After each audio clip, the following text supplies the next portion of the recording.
మూడవ రోజు ఇలా మూడవ రోజు రాష్ట్ర జేసీ పిలుపు మేరకు మేము సమ్మె చేస్తున్నాం. నిన్న మా సోదరుడు శంకర్ గౌడ్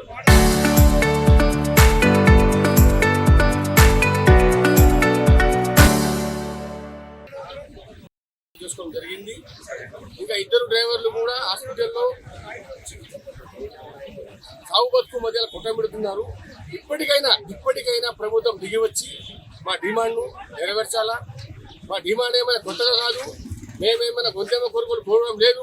మీరు ఏదైతే పీసీసీ చీఫ్గా ఉన్నారో, మీరు ఏదైతే మాకు హామీ ఇచ్చిండో, ప్రభుత్వంలో గవర్నమెంట్ విలీనం చేస్తాం, మీకు గవర్నమెంట్ జీతబద్దాలు ఇస్తాము, మీకు పిఆర్సీ ఇస్తాము, మీకు అన్ని ఇస్తాము అని చెప్పినారు.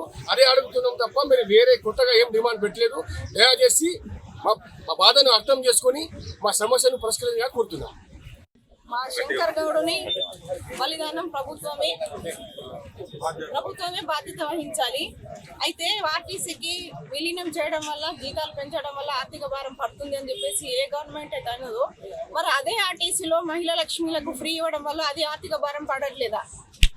మరి ఒక బస్సులో 50 మంది 60 మంది తీసుకుపోయే బస్సులో 120 మంది వరకు తీసుకుపోతున్నాము. మా పని భారము మా మీద పడుతుంది. ఒక్క రోజు మీరు మాతో జర్నీ చేసి డ్యూటీ చేస్తే మీకు తెలుస్తుంది మా బాధ ఏంటనేది.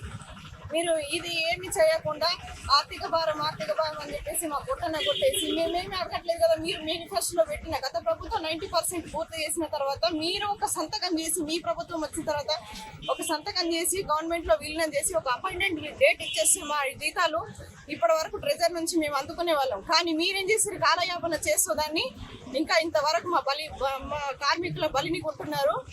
దీని బాధ్యత మీరే, ప్రభుత్వమే బాధ్యత తీసుకోవాలి. ఇంకా మీ మొండి వైఖరిని నశించి మా కార్మికులకు న్యాయం చేస్తారని ఆశిస్తున్నాం.